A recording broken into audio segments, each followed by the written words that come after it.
Hello, you amazing little marketing bees. You're tuned into episode 77 of the Marketing Buzzword Podcast.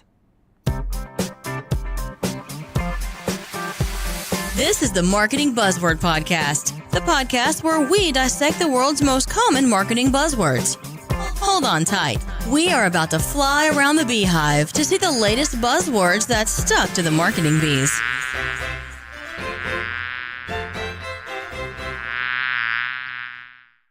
Hello again, and welcome back to the Marketing Buzzword Podcast. This is the podcast which helps you to understand what all of these business and marketing buzzwords actually mean and how you decide whether they're helpful or not. Now, I'm your host, Ben Roberts, and in this show, I'm the marketing bee in charge of making sure I can get on the right guests and ask the right questions to make sure that these words and phrases actually make sense. And in today's show, we're going to make sense of the buzzword behind the scenes. So we're looking at behind the scenes content today and why everyone's obsessed with creating behind the scenes content. Before we do so though, I need to remind you this podcast is powered by Talkative. Talkative is a company that brings together live web chat, voice calling, video calling and co-browsing together in one package embedded into your website. This allows you and your business to truly engage your customers, offer more communication channels for your customers without stretching your company resources any further and actually providing more data along the way. You can find out more at talkative.uk. And one final thing before we get on to this week's guest, if you are loving the show, please do leave a review on iTunes. I really do appreciate it. It really does help boost the show's profile. So please do leave a review. Right, that's more than enough about me. It's time to introduce this week's guest. Now, this week's expert buzzword bee is a lady called Nicole Osborne. Nicole Osborne is a marketing consultant based in London and the founder of Lollipop Social. Nicole helps entrepreneurs get sweeter marketing and social media results. Originally from Eastern Germany, Nicole works with entrepreneurs and small businesses to increase their influence and visibility on social media with standout personal brands and engaging content marketing. Nicole's marketing career started at the Financial Times nearly 20 years ago.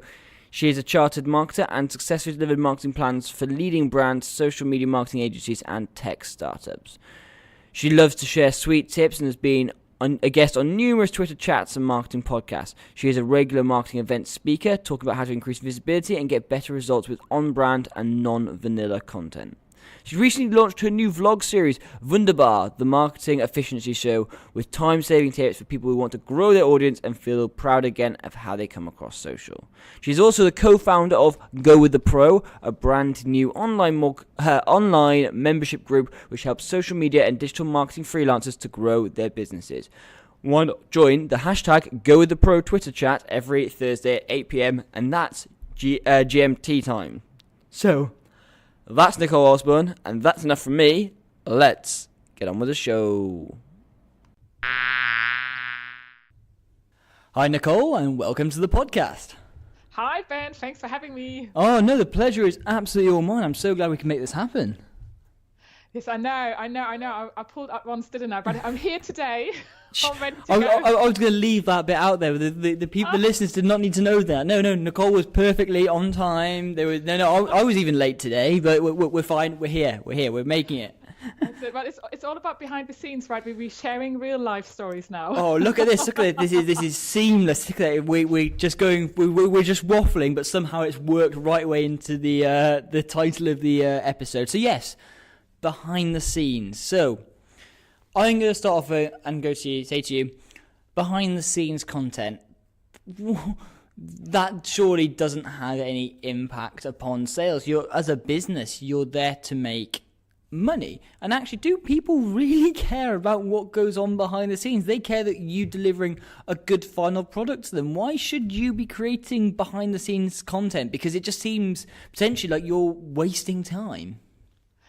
Yeah, I could see why you say that. I guess nowadays, for everything we buy, there's so much choice out there, right? Whether it's a high-end purchase like a car, whether it's a new microphone or a new pair of socks. So how are you going to be different to all the other providers out there? And I believe actually behind the scene content is an absolute key to that, because that is so unique to either yourself as a solopreneur or as a company. So I actually think if you want to have more sales and you want to have a chance to cut through all the noise, which is just out there all the time, behind the scenes content is the way forward. No, I like that. I can really see how it's a point of differentiator. So the point is, though, if you're spending time creating this behind the scenes content, and I can see how it's different, because even if other companies are or aren't doing it, only you have your behind the scenes, I guess. But is that not a waste of time? Should you not focus on actually creating content that really adds value? Because what sort of value add does behind the scenes content have? Because I know I've watched stuff before and it's like, I've seen someone doing a time lapse of them drawing. Brilliant, because that's their business, drawing. But as me, I don't really care about how they draw. I care about the end product. So why, do you get what I mean there? What is the value in that? Yeah, so you touched on a really good point. So all successful content is something which adds value, right? I totally agree with you. Actually, just briefly talking about an artist, I'm so envious because in my business, I'm a marketing consultant. I can't just do easily sort of behind the scenes content. Now, what I really found is that it adds another dimension to who you are out there on your digital channels, because everyone puts out a valuable blog about this, a valuable video about that, a PDF or whatever else. But behind the scenes, actually the kind of making of content, how you actually deliver your work, people do find it fascinating. I'll give you an example. You and I, we chatted about the next kind of marketing events we are going to. And again, classic example, there's so much choice out there. And you and I, we've met at several events, and one of the reasons why we choose events is because we like the people who are putting them on, and we like the speakers they put on. So if then they put out behind the scenes content, as in like the putting up of the stage, the interviewing of the speakers, you and I find this fascinating, because we're already sort of trusting and liking them, and we do want to consume the behind the scenes content.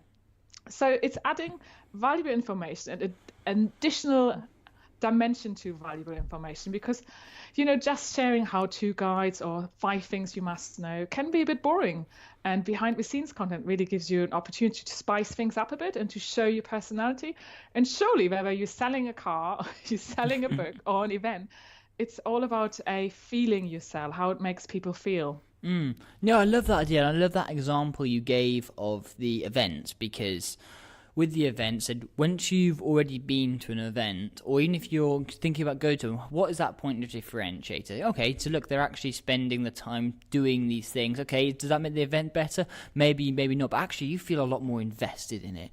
You feel like you've really seen actually how much work it's taken. You feel like you're now a part of it. You've seen the highs and lows. I like what sort of Social Media Examiner have done with their journey video series, that behind the scenes stuff. Okay, yes, it doesn't necessarily add value in terms of direct saying this is how you do something, but I guess we need to keep as marketers, or even as business owners, whichever hat we have on, is looking at actually maybe that is the value add, that it's not saying how to do this. It's not what everyone else is doing. Actually, people want to see this stuff. And just because maybe you're like, oh, I don't know if people want to see it, actually, the stats will tell you otherwise, probably. And if the stats don't say actually people are enjoying it, then maybe that isn't right for your business, because maybe you're not creating the right behind the scenes content. But actually, there's a lot of evidence out there that shows that actually it is worth it. Absolutely, and maybe this is the challenge we need to set to your listeners. So for those marketeers who are not convinced yet that their behind-the-scenes content could work for their company, for their own business, it's actually just to try out something really simple. In the same week they're listening to this, it's just to post some behind-the-scenes content. An example, I knew I was coming onto your podcast today, so I thought, right, I'm going to market this. So, I was on my morning walk and I thought, right, this is really behind the scenes. I'm in my local park, I'm wrapped up warm. So we're recording this in a very cold month of January. So I shared a video. Now, so far, I've posted it onto my Facebook group and my LinkedIn group, because I know for my brand, video works quite well. And I've had some really good engagement. To give you another example, so for a company, a client of mine I work for, a couple of weeks ago, we had International Hat Day. And we always struggle with ideas. How do we show the people behind the service? Because after all, it's actually people who deliver a service. So we used an awareness day like International Hat Day. All of us were wearing different hats. We made a very, very simple video and we posted it on LinkedIn. Now, I would like to say that the marketing content we normally put out about ad tech, about marketing trends, social media trends, it's highly valuable and interesting. But I kid you not, this one post with us just wearing some different hats did so well in terms of stats. So here I go. That's why we set the challenge for everyone to post some behind the scenes content, because it does work.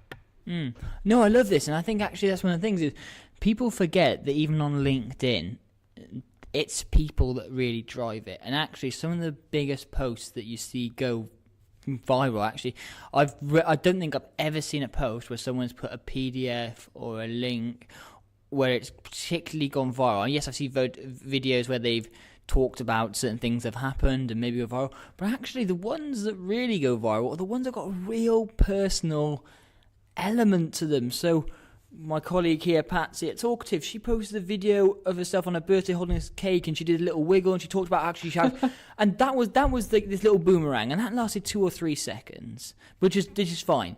But the actual context of the post was about actually her transition from sales to marketing and actually all that. But that's behind the scenes, and actually that went incredibly well, better than we've ever had anything before, better than anything I've ever had before. And it's really annoying me now because she's now got more LinkedIn connections than me because of that one post.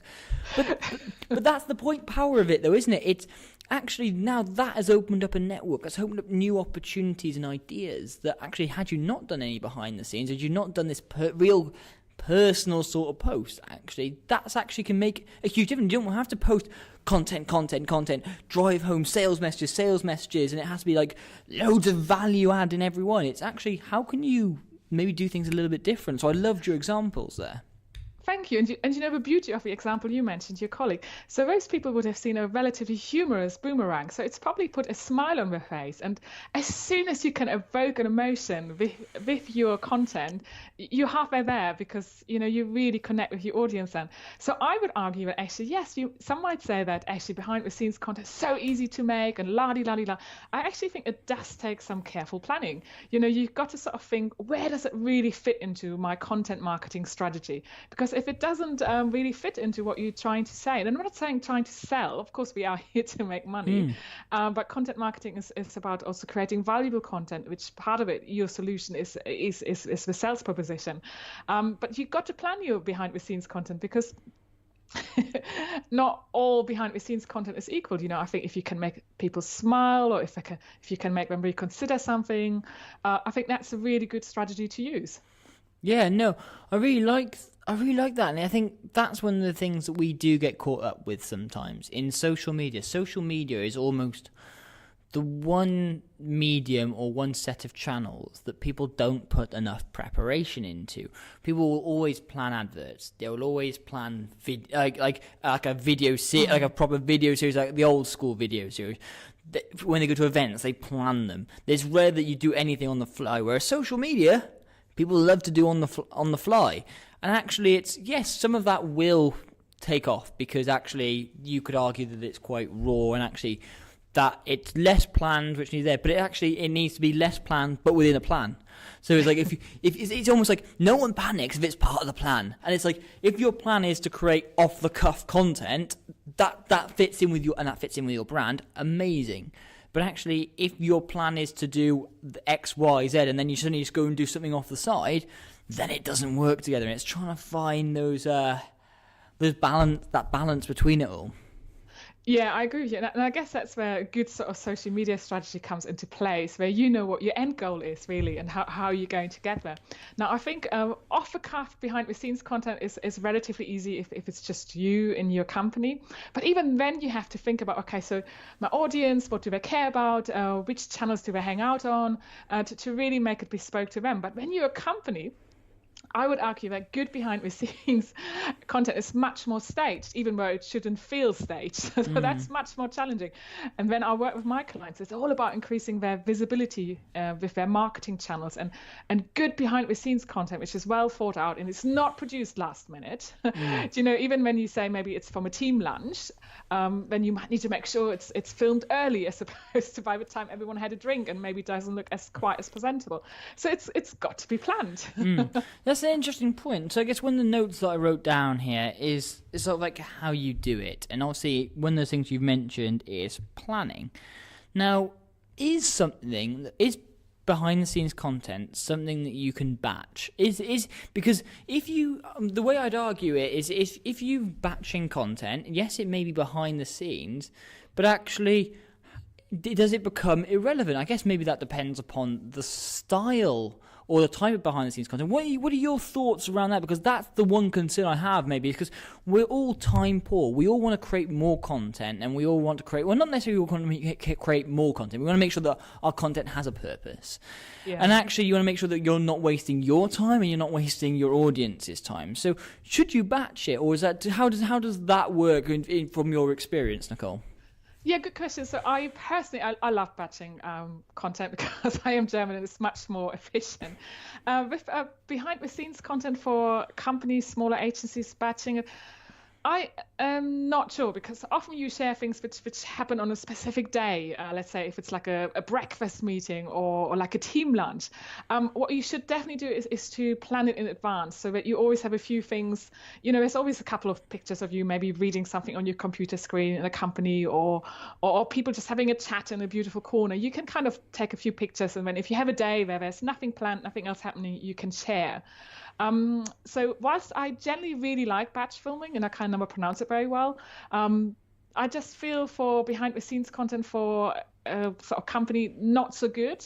Solo entrepreneur, I think you're better off sort of creating spaces in your content plan, and then just on the days you're doing certain things, you're traveling to an event, you're going in for a workshop delivery. I did this post where I went to a local college to deliver a LinkedIn workshop.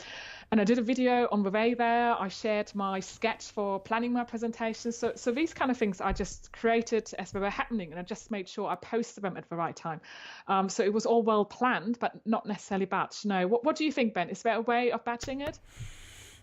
I think there is. I think it all depends upon the type. So for me, I do these personal branding stories on LinkedIn, and those I don't batch because I feel like I really want them to be in the moment. It's like, okay, I've had this thought, I've processed it, bam, that's where I'm going to record my video.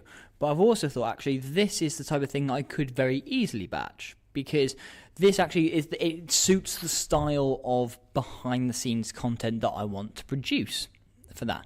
Now, I guess it depends. For me, I think it totally depends upon the style. I like the fact that I don't edit them. I record them, and that's it, good to go.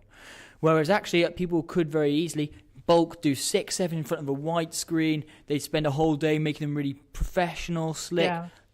No, absolutely, either way is great, and that one you absolutely want to batch. And I guess it depends on the time sensitivity. That for me is the overarching thing. Your feel and the time sensitivity. I have a thought of feeling about this. It's usually because of something I've done or been a part of there and then. So actually, for me, whether it's right for my audience or not, but that necessarily doesn't matter, because they'll get the value out of it anyway, but I know that that's time relevant.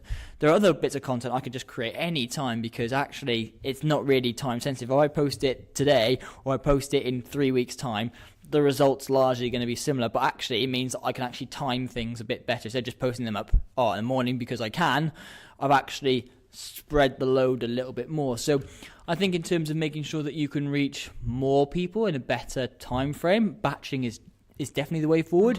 But if it's not in keeping with your brand or the perception that you want to put out there, then don't do it. But obviously you run the risk of the why. I mean, that's why with my personal branding story, I don't commit to how many I'm going to put out there, because as soon as you commit to these things, I feel like you're dooming yourself to fail. And you say, I'm going to create X number a week, and then you don't deliver on that. Then people go, you didn't live up to it. You didn't do it. You didn't do what I expected. And that's when the the harsh realities of people not trusting you come to play. What do you agree? Do you disagree? What are your thoughts on that, Nicole? Yeah, I think consistency, you're touching on consistency, and consistency across all content is really important. I think particularly but also about behind the scenes content, because you don't want to go 1 month all in, you're filming absolutely everything you're doing.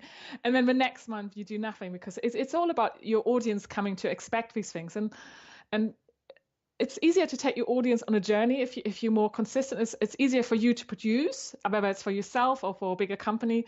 But it's also easier for the audience to enjoy. So I think, be consistent. And when you're starting off, the one tip I would always say, and that goes across any content medium really, is for behind the scenes, start a few buckets with your ideas. So if it's a behind the scenes type sort of, this is how we produce something, then have a few ideas on that. If it's behind the scenes, like this is how I network with people,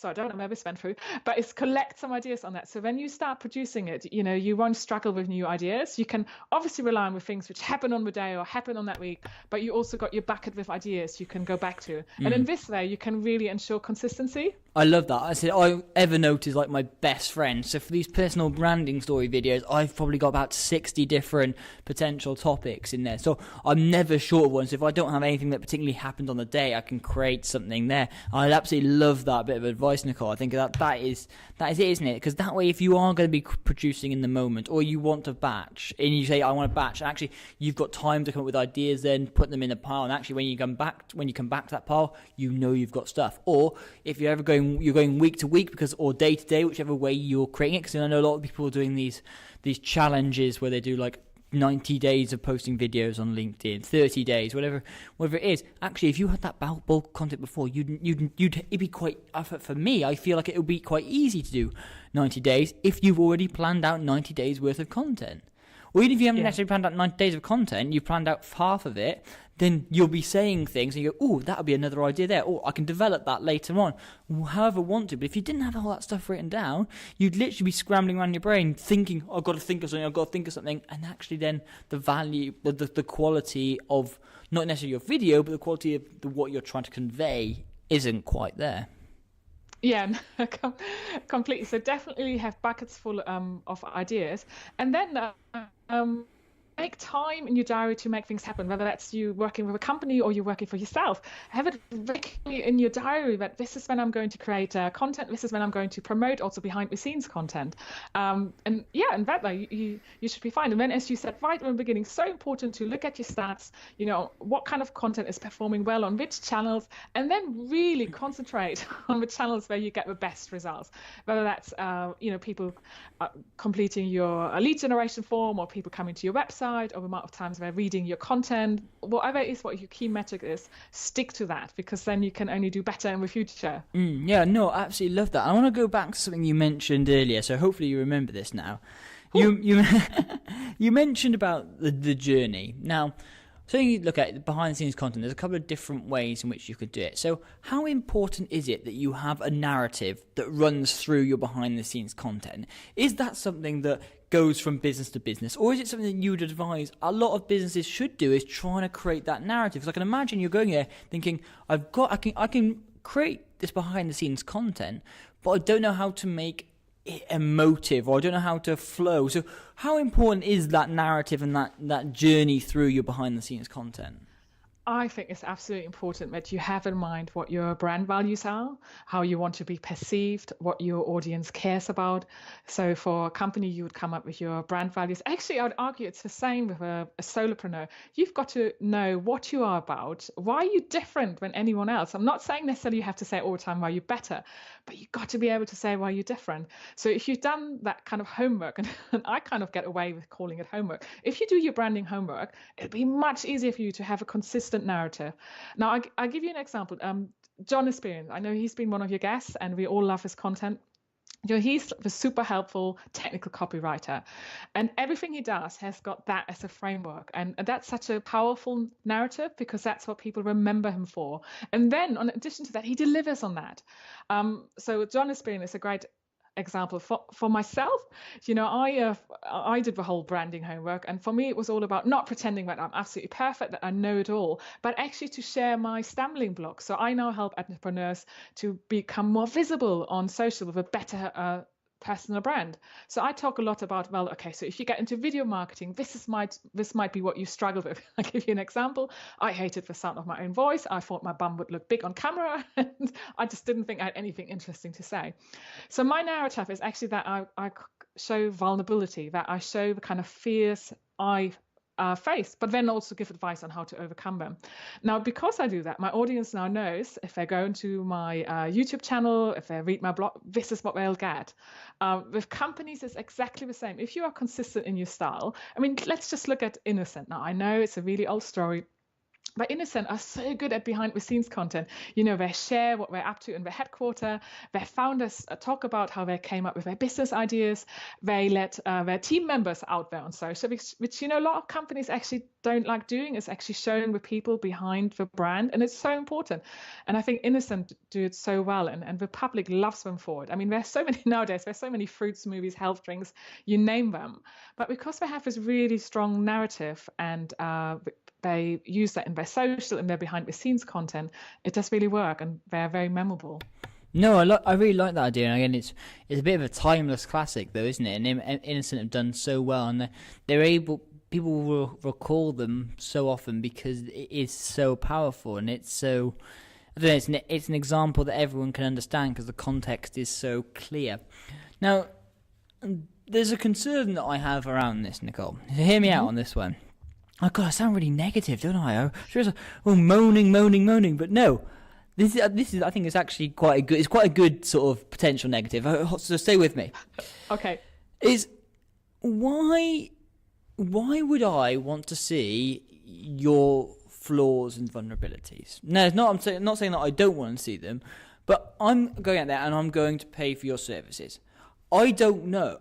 Do I really want to know that you're messing up, that you're having bad days? Now, if I'm paying you, and I'm paying you for good quality content, and I'm seeing that you're posting messages saying that you're having bad days, how does all this fit in? Because you're going, okay, I can see from two sides that you're going, oh, I'm being really authentic and raw, and I'm telling them how I feel, I'm going behind the scenes. But then as a customer, I'm like, I don't really want to know that you're having really bad days at the moment. Do you get what I mean, though? Because it's almost one of those really awkward things. You make me giggle, Ben. I tell you what, I'm laughing because I think this goes to the heart of the issue. This is why behind the scenes content has to be planned well, because it's always it's always a mixed communication message. A part of me is saying I'm sharing my vulnerabilities, but the other part has to show, yes, that is a weakness, but the other part has to show how I've overcome that. So I give you an example. You're absolutely right. So with my clients, I want them to see how I can do all the things I tell them to do completely, but I also want them to believe that it's possible for them to get there. And I think that's really powerful. If people always compare themselves to people, and we usually compare ourselves to people who are much further in the journey, when actually everyone had to start somewhere. So my strategy is, if I'm honest about what my stumbling blocks are there, I give someone that feeling, hey, it's okay, we all have to start somewhere. Now, sometimes for bigger companies behind the scenes content, you have to sort of carefully think, does that fit with our brand values? If we say we're really into technology, does this behind the scene content really show that we're into technology? And that's where the planning goes into it. So you still have to be kind of on brand, whether that's just you as a small brand or the bigger brand of a company.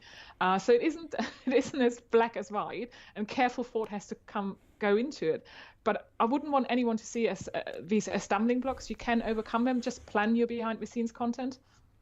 Yeah, no, I think it's just an interesting point. And as I'm thinking, and I make all these handwritten notes down, and I try and sort of all these bits that people say, I try and pick up on and try and draw all these links together. And it was just one of those things that popped up. I was thinking, okay, about this journey, and then we're trying to think about how things work together. And I can say, okay, this could be a reason that a lot of people wouldn't potentially use behind the scenes content, when actually it sounds like there's a real impressive way actually in which this can be used, which actually, yes, everyone has the vulnerabilities, and it's the overcoming the monster. It's actually, yes, I am creating amazing stuff for you. Actually, look, you can choose whether you want to see this behind the scenes content or not, but no matter what happens, is you as a customer are going to get exactly what you paid for. In fact, I'm actually going to over deliver that, especially considering the stuff I've overcome. And actually, from a personal level, that's amazing, and that's the type of person you want to work with. Someone who you know is going, despite these other things that could be going wrong, they've still managed to deliver trumps. And actually, if you look at it from that other narrative and that angle that you've said, it actually can become a real positive attribute. And I think it all depends upon, again, you, your audience. I mean, if you're that type of person that just moans every day on social, I think then maybe the behind the scenes content probably may not be for you, and maybe you should look at another one. But if you've got so much more you've got a lot of positive stuff, but actually you have got some insecurities, you have got things, because everyone's got stuff. And if you can find the right way of communicating that is almost your greatest asset going forward. Yeah, and it's also going to be more authentic to you. So you're going to find it easier to create that kind of content, which really sort of cuts through all the noise and gets you in front of the right audience. And for companies to show the human side, I think it's really important, because that's what consumers demand nowadays. You know, we don't just look at TV adverts, but we want to see what do these people say on social, what kind of reviews have they received. And to do that, you got to engage with people. Yeah, no, exactly. It's a people business, no matter, especially I guess for yourself, where you are your personal brand, you are your business brand.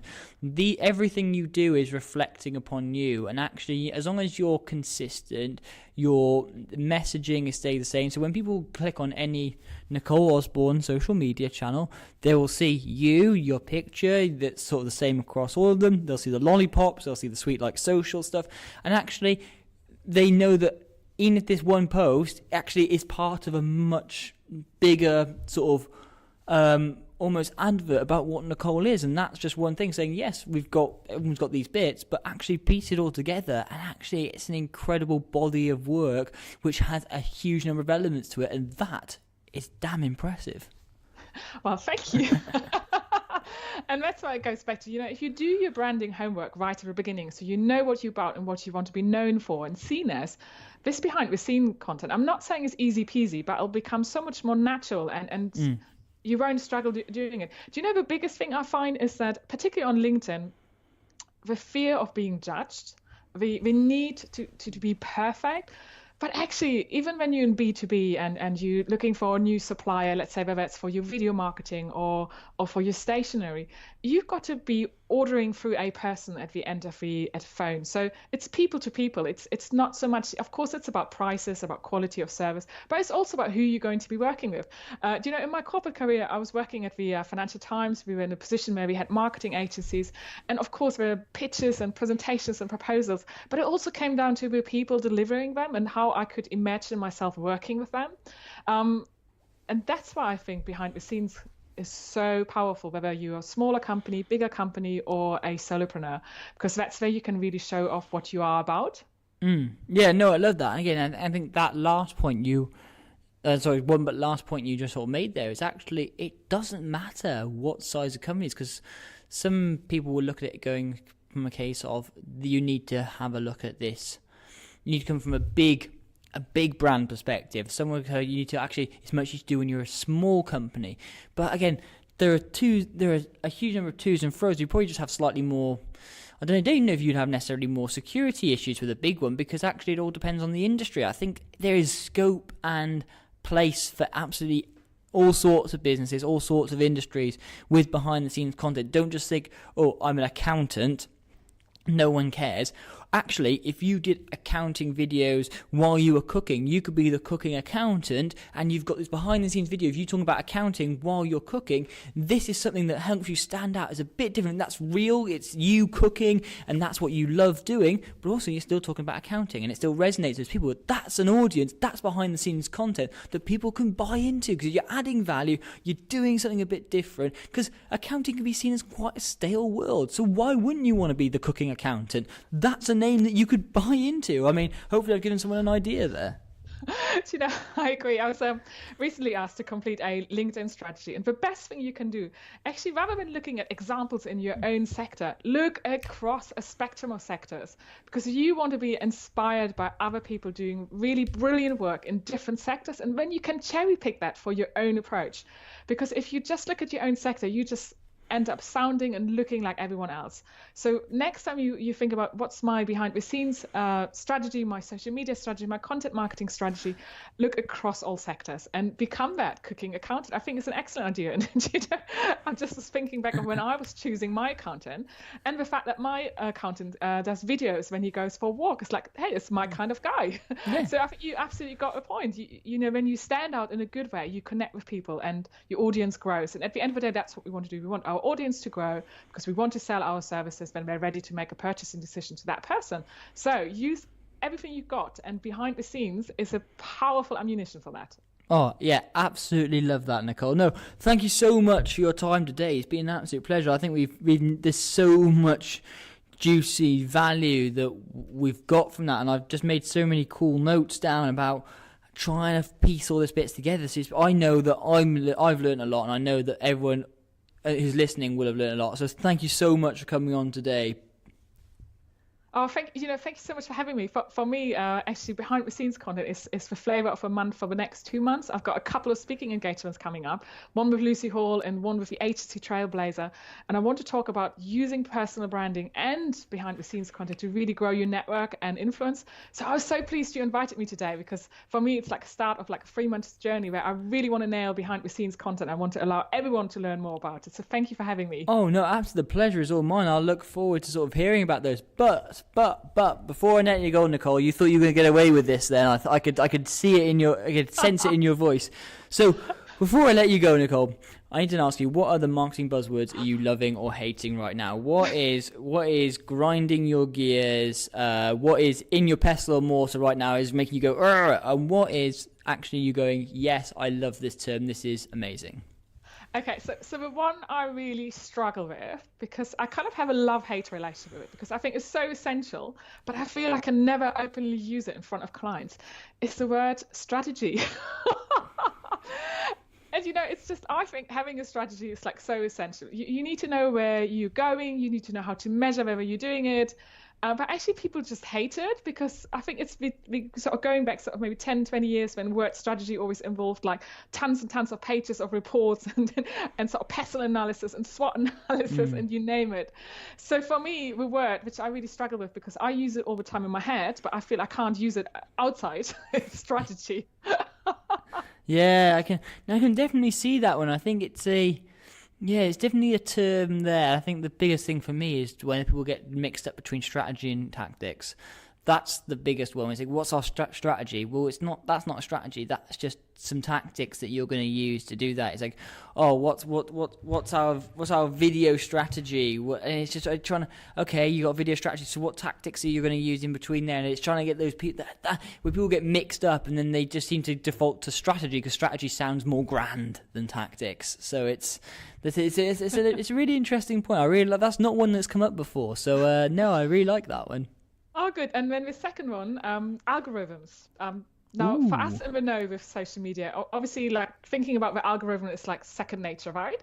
But if you sort of got a classic marketing education, or you just sort of work in a completely different sector, then algorithm is just something so scary, and no one really knows what it's meant to say and meant to mean. When, you know, actually it's just a series of code and data which sort of shapes what posts are going to be shown in a particular news feed. Yeah. But when do you ever hear it that easy? Because it's always, algorithm is updating. The algorithm is changing. How are you going to spark conversation? How are you going to get your posts seen? And it's that scary kind of word, when actually it isn't. Yeah. Arguably. Yeah, I like that. Again, that's one of those words that is actually, it's much simpler than people let on, but actually by saying it and making it sound, the words that you put around is like, the algorithms changes, SEO is dead, social media, organic reach is dead or dying, and it makes you go, oh god, this algorithm snake beastie thing is pretty horrendous. When actually it's pretty commonplace now. When we're not, it's not a new thing. Algorithms changing, updating. So why fear them instead of actually embrace them? And I think we're in a had the conversation with Christine Gritman all the way back probably in like episode 70 or 69 or something like that. He was talking about that. It's actually, the algorithm just means that we have to work a bit harder and we have to be a bit smarter, and actually it actually helps drive up standards. So actually algorithms are only scary to people that actually are trying to flout them in the first place. Yeah, do you know, I'm really looking forward to seeing Christine at Atomicon in March. I think she's going to be brilliant. Oh yeah, definitely. Thank you so much for coming on today, Nicole. I've had a blast and learned a heck of a lot, so thank you so much. Thank you so much, Ben, and you make me think of bees and honey. Thank you. If that's what you remember when you come out there, that's my personal branding done. Behind the scenes content, I think it's something that we all should be thinking about in some form or another. I'm still a little bit skeptical. I think Nicole's put some amazing cases forward for why behind the scenes content can work and where it can work. I'm still a little bit skeptical. I don't know if it's because me, as someone who is on social, I don't share huge amounts. Some people love to share everything that's going on in their lives, their cat, their dog, their kids, everything. I'm trying to be a little bit more, I guess, private. So maybe I find the behind the scenes content a bit more difficult to produce, even in a work setting, just doing stuff at my desk. Is that something? But I think for other people, it's actually an amazing way of really building a rapport with your audience, your customers. So I think it's something that is a huge thing down to personal preference on how comfortable you really feel letting people into your lives. I can see huge benefits of it, but also I can see why people wouldn't do it. I think it's fascinating. I'd love to know your thoughts on behind the scenes content. So please do use hashtag Marketing Buzzword, reach out, tag me and Nicole in it, and you can find all the links to Nicole's agency, Go With The Pro and everything in the show notes at marketingbuzzword.com. And we're back next week with another Marketing Buzzword. Goodbye. This podcast is part of the You Are The Media Network.